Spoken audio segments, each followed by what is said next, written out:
Where do witches originate from?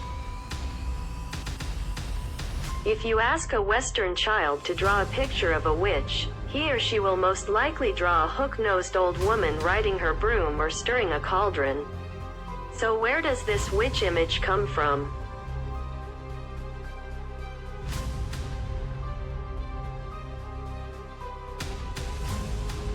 The history of witches goes back a long way. In one of the stories in the Bible, King Saul consults the witch of Endor.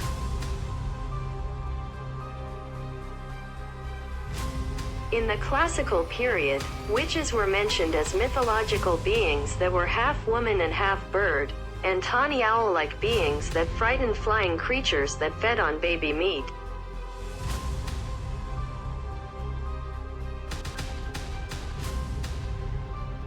Witches in Greek mythology are also a type of witch who can turn her enemies into pigs.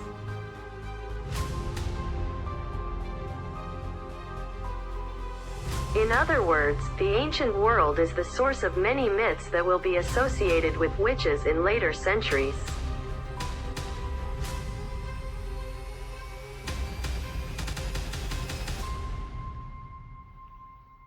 But the formation of today's perception about witches dates back to the Renaissance period.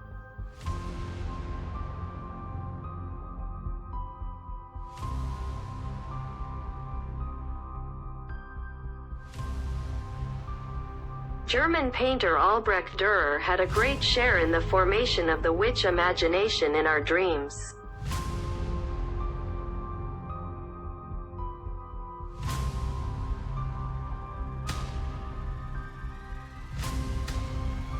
Two faces of witches.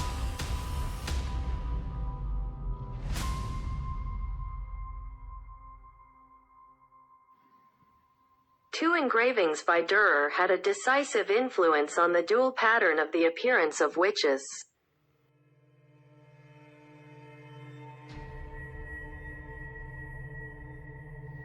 On the one hand, there is a young, attractive and dynamic witch with physical activity that can turn men off at first, as in Four Witches, 1497, and on the other hand, there is an old person, as in The Witch Riding Upside Down on a Goat, 1500s.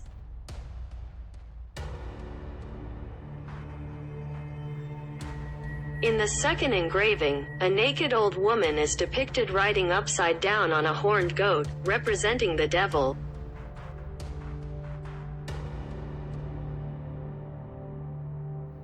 This witch with saggy breasts curses and casts spells with her high-pitched voice, and her wind-blown hair waves in the opposite direction of her flight, showing her magic power.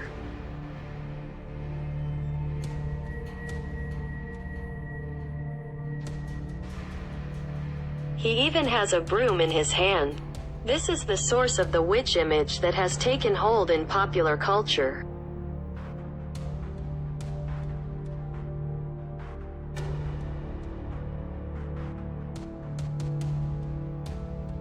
The interesting question for art historians is what led Renaissance painters to use this eerie appearance as a model.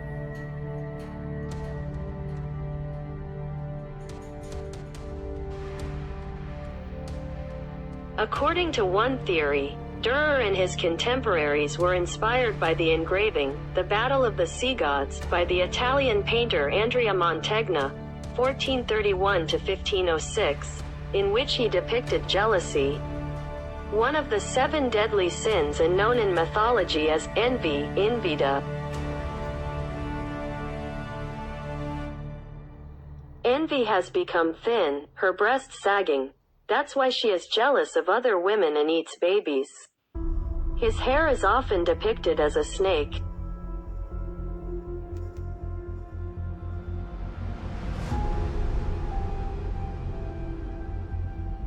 Another example of envy like witches is the painting, The Witches' Parade, by Italian painter Lo Stregoso, painted in the 1520s.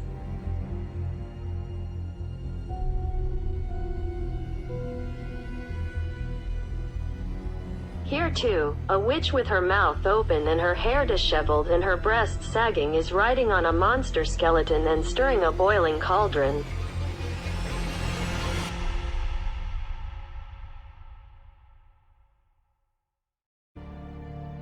She is holding the head of one of the babies piled under her feet with one hand.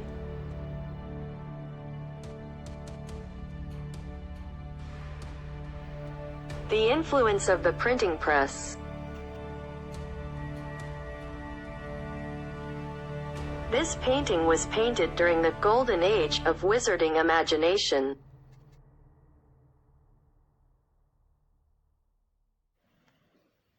In Europe between 1550 and 1630, when the witch hunt was at its peak, Diana Petherbridge, one of the curators of the exhibition, Witches and Evil Bodies, at the British Museum in London, describes this period as a period of Reformation and Counter-Reformation movements, the 30 Years' War, poverty and social change across Europe.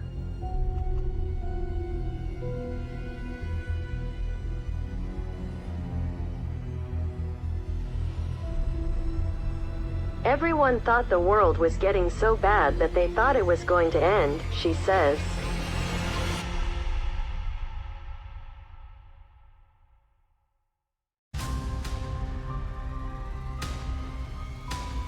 As a result, a violent misogynist witch imagery emerged, and with the invention of the printing press, painters had the opportunity to distribute their materials quickly and widely.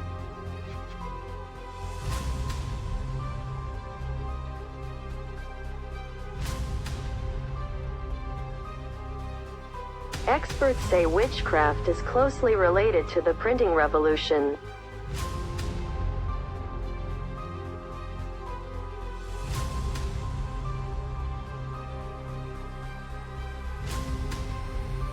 In the 18th century, witches were no longer seen as a threat, but were considered a superstition that emerged among the villagers.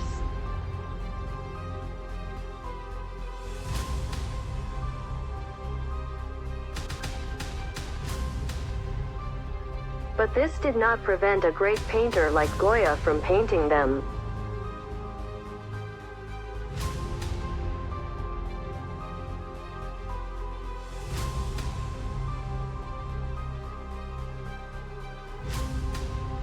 In her 80 engravings called Caprices, made in 1799, Goya uses witches as a means of satire, as well as monsters, demons and demons. Petherbridge says that Goya used witches as a metaphor to draw attention to the evils of society and included social phenomena such as greed, war, and corruption of the clergy in her paintings.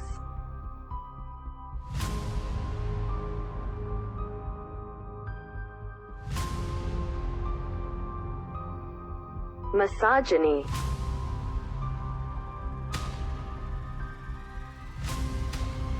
Although Goya did not believe in witches, her paintings are still among the most powerful images of witchcraft today.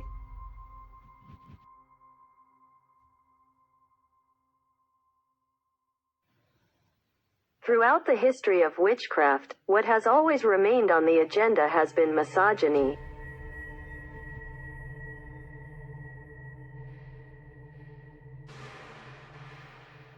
As a female curator, Petherbridge says the following on this subject.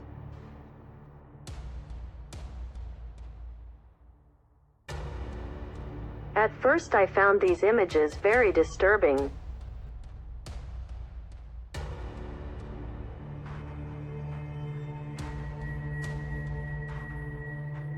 Because there was hostility towards the elderly.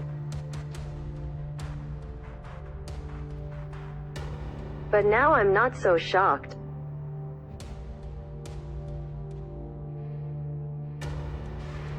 I think these works have become permanent because of their excesses, satirical aspects and inventions.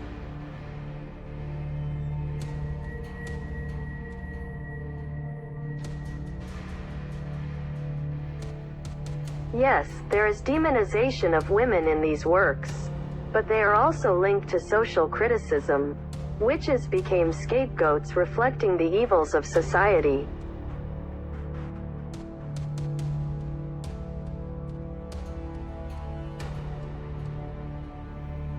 Today I told you about mythology from the past, namely witches, why they are so ugly and evil.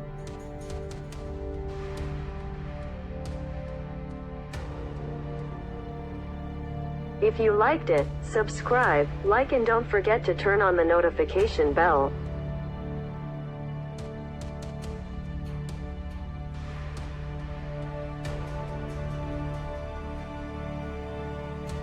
Stay with love. See you in the next video. Goodbye.